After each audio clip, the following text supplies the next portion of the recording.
Every semi-automatic weapon used in the terrorist attack on Friday will be banned in this country. New Zealand's assault weapons ban comes a week after that deadly terrorist attack on 2 mosques.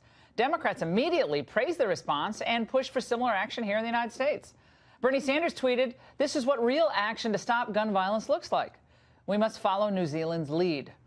And Alexandria Ocasio-Cortez also chimed in, saying within days, New Zealand acted to get weapons of war off the consumer market. This is what leadership looks like. Joining me now, someone uniquely qualified to address this issue, House Minority Whip Steve Scalise, a gun violence victim himself. Congressman, you heard Bernie, you heard AOC praising the leadership of New Zealand, saying, let's get it done here. Are they right? Well, Laura, the first thing that we all should do is keep in mind that there are 50 victims and we should pray for them. But when you hear liberals in Washington talking about gun control, it's much less about guns and much more about control. If you look, they've been trying to control every aspect of people's lives.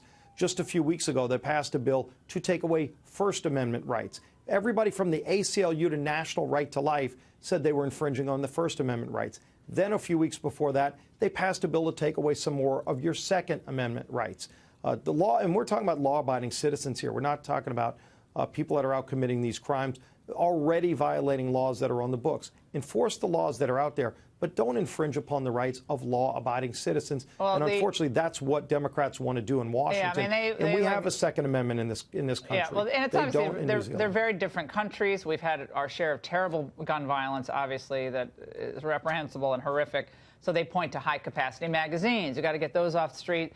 No reason to have an AR-15. Isn't AR-15 one of the most popular rifles in the United States? I mean, that's a lot of weapons you'll have to confiscate, I guess, if that's what they want to do. Well, Lauren, this is the danger of what they're trying to do. When you look at their definition of semi-automatic weapons, and by the way, automatic weapons have already been banned since 1986. Semi-automatic weapons, when they describe them, in many cases, they're talking about hunting rifles. They're talking about weapons that people buy to defend themselves in their home.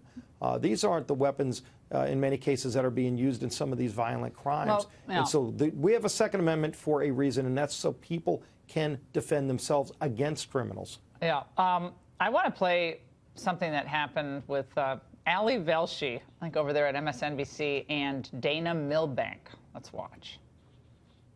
I want to go somewhere else with this because nobody in America has suggested banning any guns, but we have so many guns in this country that it causes other problems, right? While mass shootings get our attention because they're so tragic.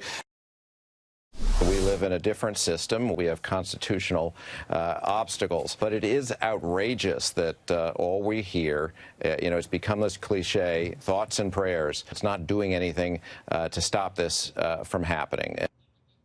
Constitutional obstacles. It's not how I view the Constitution. Now, listen to what they say. They view the Constitution as an obstacle that they can go around. The Constitution is the framework of our country. It's what makes us in America better than everybody else in the world in terms of a country where you actually have rights that are given to you not from men and women but from God, and you have those rights for a reason so that you can protect yourself and your home. And I'm happy to take all the thoughts and prayers that I can get every day, and I'm giving them back to you. I needed those thoughts and prayers, and they meant a lot to me. They sure did, and we were praying for you, and we continue to. Congressman, thank you so much.